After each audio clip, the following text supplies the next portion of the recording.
Olivier Seban, bonjour. Bonjour. Alors Olivier, tu es entrepreneur depuis très longtemps, Oui, expert immobilier et également auteur. oui, Tu es notamment l'auteur du best-seller Tout le monde mérite d'être riche. oui, Tout ça t'a permis assez tôt d'avoir une indépendance financière et à l'âge de 35 ans quasiment de pouvoir prendre ta retraite. oui. Avant de nous donner des conseils pour nous aider à investir dans l'immobilier et voir ce qu'on peut en retirer, quelles sont les choses à éviter, quelles sont les erreurs à ne pas commettre, si tu pouvais nous parler de toi pour qu'on puisse mieux te cerner. Bah, globalement, bon, aujourd'hui, au moment où on tourne cette vidéo, moi j'ai 55 ans. J'ai vendu mes entreprises il y a 20 ans, pratiquement. Enfin, c'est pas pratiquement, il y a 20 ans, en 1995. Donc c'est vrai que à 35 ans, je pouvais considérer que j'étais retraité.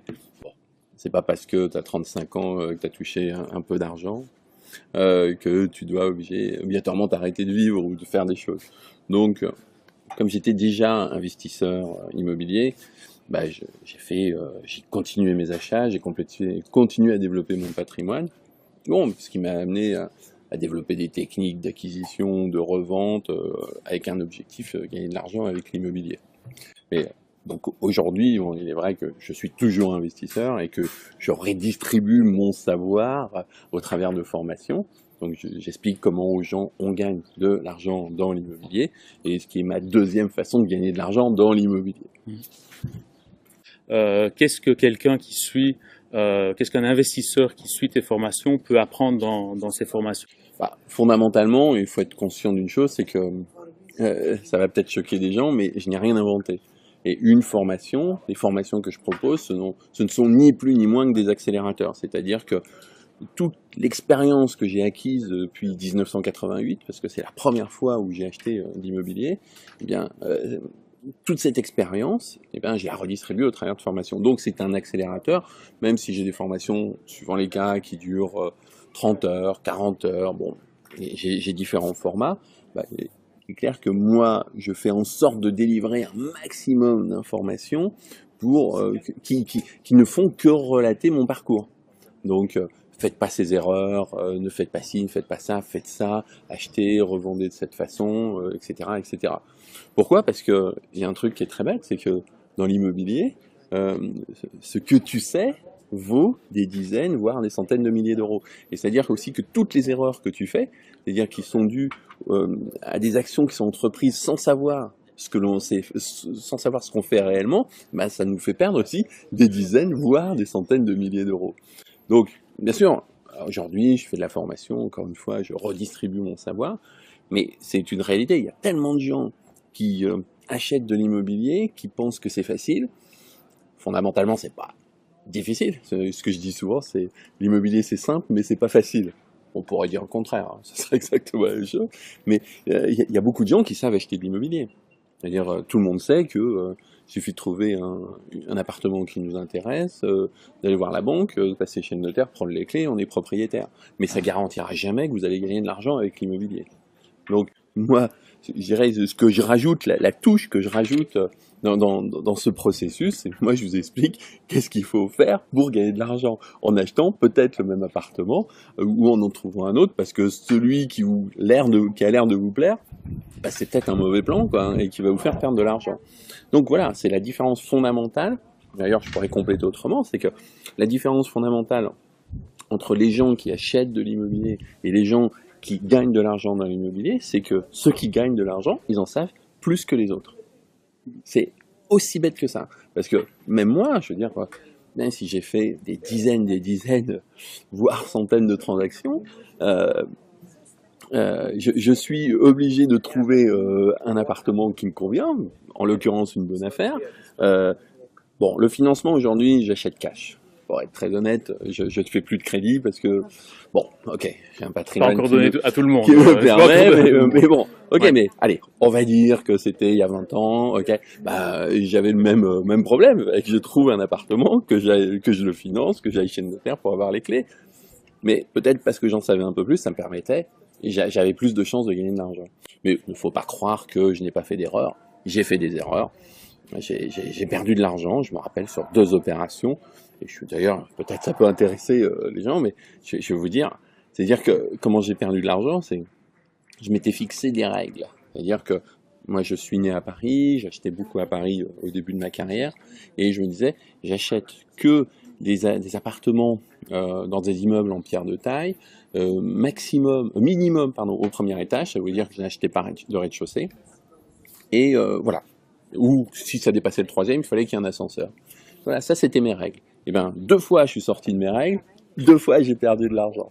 Donc, je peux te dire une chose, c'est que je n'en ferai plus. Oui, comme quoi la notion de stratégie et de règles de leçon a vraiment une valeur, puisque c'est des erreurs qui payent cash en immobilier. Ah, ça tu payes, on paye pas le payes quelques cher. milliers d'euros, on perd des dizaines de milliers d'euros. Moi, quand j'ai revendu les appartements, j'ai perdu de l'argent. Je me rappelle encore d'une des transactions là, auxquelles je pense. Le gars, quand je lui dis, je vous assure que je vous vends moins cher que le prix que j'ai payé, il ne me croyait pas. Et quand on est passé chez le notaire, qui était mon notaire, et qui était le notaire qui s'était occupé de la transaction, il lui a dit, c'est vrai, il n'a pas gagné d'argent.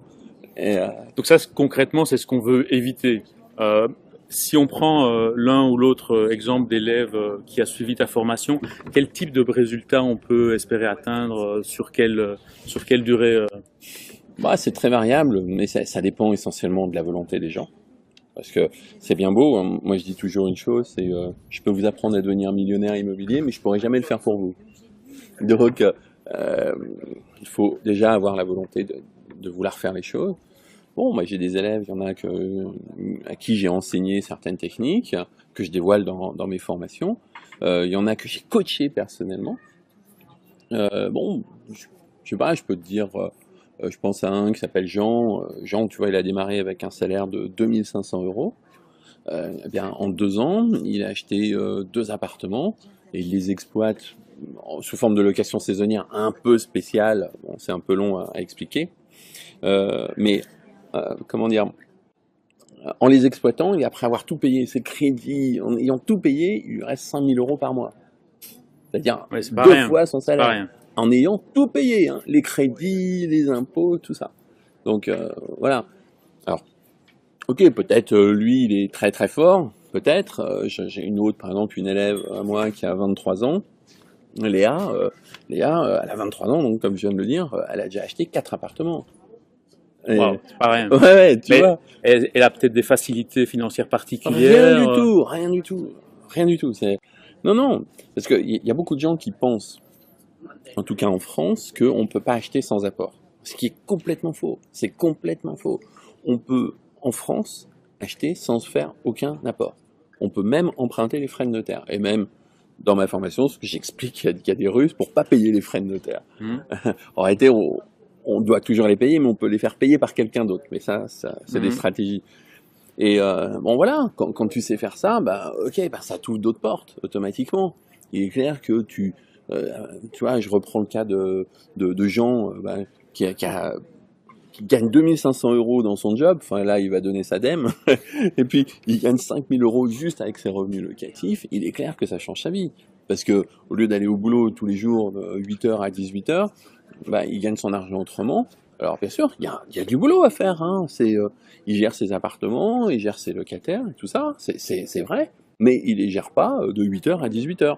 Ça peut lui prendre, je sais pas, 2 heures dans la journée. Pendant ce temps-là, il fait ce qu'il veut, quoi. Oui, ça a un impact vraiment sur la vie de quelqu'un, ça change du tout au tout. L'immobilier, ça change la vie des gens.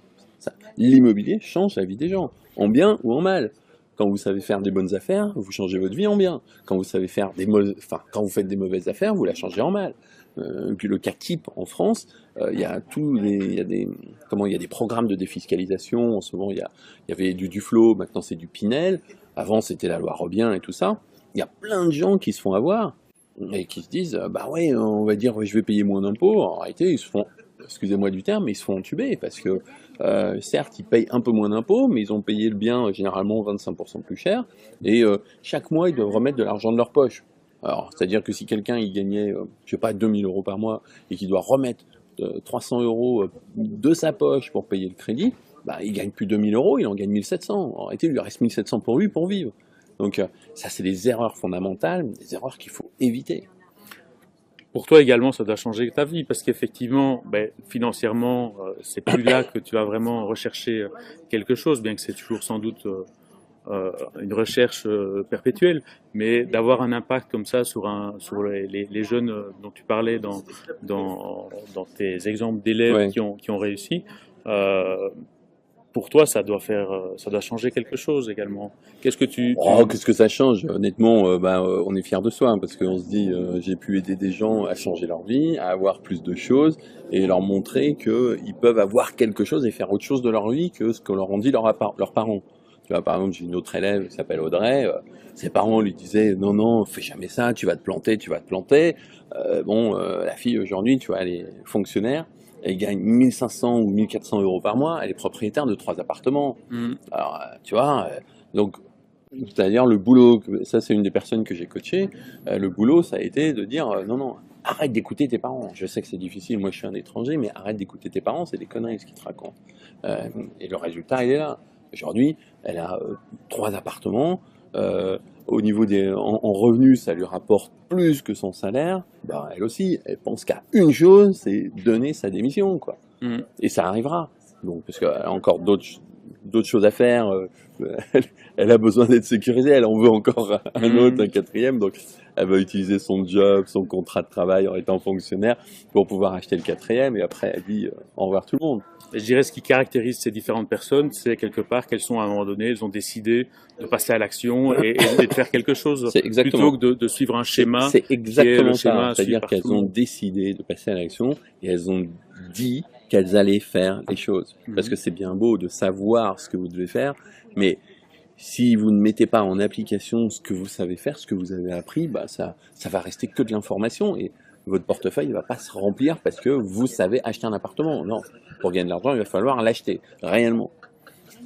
Si tu devais donner 2 conseils à quelqu'un qui veut investir dans l'immobilier, pas faire d'erreur et développer un patrimoine, quels seraient tes conseils ou tes erreurs à éviter?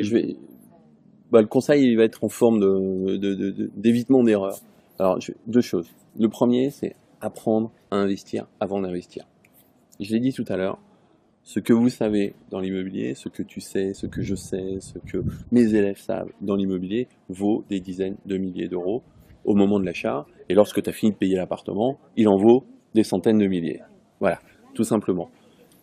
Donc, il faut apprendre à investir avant d'investir. Ça coûte rien en comparaison de ce que coûte un appartement. Un appartement au minimum, ça va être 100. Je crois que la moyenne des biens en France, je crois que c'est 200 000 euros.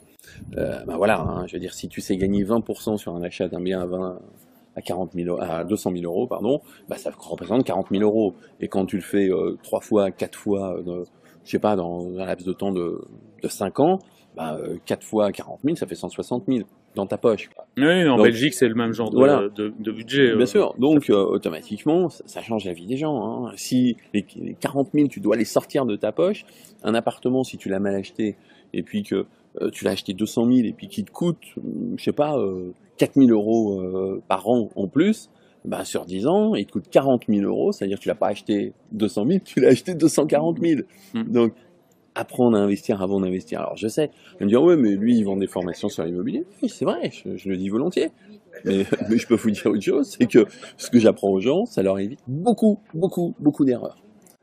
La deuxième chose et qui est fondamentale, si tu veux développer un parc immobilier, il y a une règle fondamentale. Tu achètes un appartement, tu veux le mettre en location, il faut que le loyer que tu perçois paye la totalité de tes charges, y compris le crédit. C'est-à-dire qu'il faut que ça te coûte 0 par mois. 0 par mois. Sinon, tu ne pourras pas. C'est-à-dire que ton banquier va te laisser en acheter un, mais il ne te laissera pas en acheter 2. Pourquoi? Je vais expliquer très, très rapidement. Premièrement, si tu as un déficit, c'est-à-dire que tu as, je sais pas, ton appartement, toute charge comprise, avec le crédit, il vous coûte 500 euros par mois. Et puis vous ne touchez que 300 euros de loyer. Eh bien, vous avez un déficit de 200 euros. Donc, chaque mois, il faut ressortir 200 euros. Alors ça, c'est le premier truc. La conséquence de ça, c'est que, mettons que la personne qui a emprunté et qui a un déficit de 200 euros gagne 2000 euros, pour son banquier, elle gagne plus de 2000 euros, elle gagne 2000 moins 200, c'est-à-dire 1800. Donc vous, déjà, si c'est votre cas, déjà vous avez moins d'argent pour vivre parce que vous avez une dette obligatoire à rembourser. Ça, c'est la première chose. Mais votre banquier va se dire, attends, vous venez me voir pour avoir un crédit pour acheter éventuellement un deuxième appartement, mais vous gagnez moins que la première fois. Mais non, je gagne pas moins. Si, monsieur, vous gagnez moins parce que vous avez votre déficit, vous avez 2000 euros moins 200, c'est-à-dire que vous gagnez 1800. Donc, votre banquier, avec des revenus en baisse, comment voulez-vous qu'il vous reprête de l'argent? C'est mathématique. C'est mathématique. Et la troisième chose, qui est encore une conséquence de ces raisons, c'est que tu n'as pas montré à ton banquier que tu étais capable de gagner de l'argent avec l'immobilier. Donc il n'a pas confiance en toi. Si c'est le contraire, c'est-à-dire que tu as un loyer de 300, tu as toujours un crédit qui te coûte 300 et tu encaisses un loyer de 500, tu as 200 d'excédent, donc tu gagnes un peu plus. Je simplifie pour ceux qui connaissent un peu l'immobilier, mais je simplifie. Donc tu gagnes plus 2000, tu gagnes 2200. Là tu vas voir ton banquier, tu dis regarde monsieur le banquier, tu vois je sais gagner de l'argent avec l'immobilier parce que j'ai un peu plus de revenus, et donc comme j'ai un peu plus de revenus, tu peux me reprêter de l'argent. Et ça c'est le cercle vertueux. Si vous avez un déficit, si vous sortez plus d'argent chaque mois que vous n'en rentrez, eh ben on vous reprêtera pas d'argent. C'est les secrets de l'investissement. Et il y a beaucoup de gens aussi qui me disent mais c'est pas possible. Alors moi je leur réponds un truc, pourquoi moi j'y arrive? Et donc, merci Olivier pour tous ces conseils. Merci à toi. J'espère que ça servira à un maximum de personnes. Je pense que c'est vraiment des choses précieuses que tu as partagées avec nous et ça devrait nous motiver, nous aider à passer à l'action, parce qu'effectivement c'est le point essentiel avant de pouvoir bien investir, parce qu'effectivement de toute manière sans passer à l'action, on n'arrive à rien. Si tu fais rien, tu n'auras rien. Merci beaucoup. Merci à toi.